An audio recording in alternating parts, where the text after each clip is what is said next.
তারপর থেকে আমি খুরশিদ আলম আর বাদলের সম্পর্কে খোঁজ খবর নেওয়া শুরু করে দিই।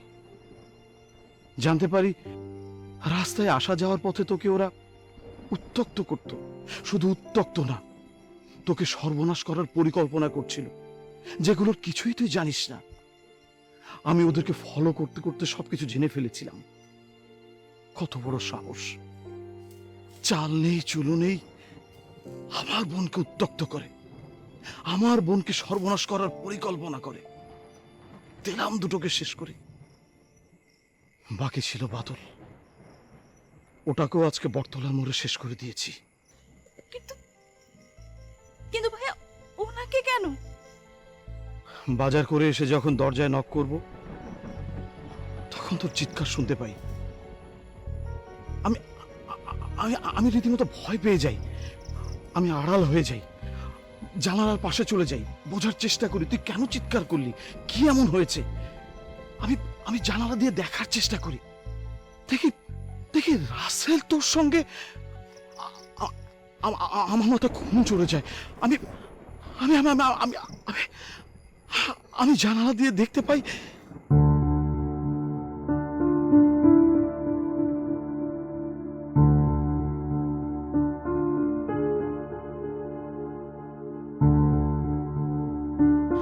আমি তক্ষুনি সিদ্ধান্ত নিয়ে ফেলি, রাসেলকে আমি খুন করব, খুন করব, খুন করব, খুন করব।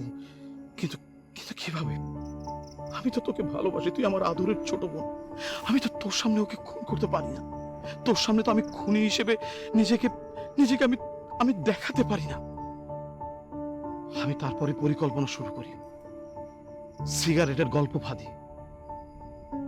রাসেলকে আমি গল্প ফেদে বাইরে নিয়ে আসি। তুই যখন আমাকে ফোন করিস, তখন আমি বলি যে ওকে যেন এখানে পাঠিয়ে দিস। কত বড় সাহস! আমার বন্ধু হয়ে আমার বোনের সর্বনাশ করতে চাস তুই, আর আমি তোকে এমনি এমনি ছেড়ে দেব? কখনো আমি তোকে খুন করব। আফজাল, আফজাল, তুই এসব কি বলছিস? এসবের সলিউশন তো খুন করা না। তুই কেন আর নিজের হাতে তুলে নিবি? তুই এটা কি করলি? তুই তো অসুস্থ, তোর ট্রিটমেন্ট দরকার। আমি তো ঋতুকে। একটা কথাও না। এই এই কার ট্রিটমেন্ট দরকার? আমার? হ্যাঁ, কাকে তুই পাগল বোঝাচ্ছিস? আমাকে? এই ঋতু, এই ও কাকে পাগল বলতে চাচ্ছে? কার ট্রিটমেন্ট দরকার? আমার? লজ্জা করে না? বন্ধুর বোনের সর্বনাশ করার পরিকল্পনা করিস তুই?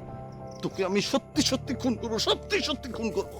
ভাইয়া, ভাইয়া প্লিজ ভাইয়া, তুমি ওকে ভুল বুঝছো। উনি উনি আমাকে মোটেই। ঋতু, ঋতু তুই কাঁদবি না, তুই একদম কাঁদবি না। আমি তোর ভাই, আমি এখনো মরিনি, আমি এখনো বেঁচে আছি। কেউ তোর কিচ্ছু করতে পারবে না, কিচ্ছু করতে পারবে না। দুর্ভাগ্যক্রমে এই কেসটা আমার হাতে এসে পড়ে। এর মধ্যে তুইও ঢুকে পড়েছিস। Now you are under arrest, mister Afzal. চল, তুই দাঁড়িয়ে আছিস কেন? ঋতুকে নিয়ে বাসায় পৌঁছে দিয়ে আয়, যা।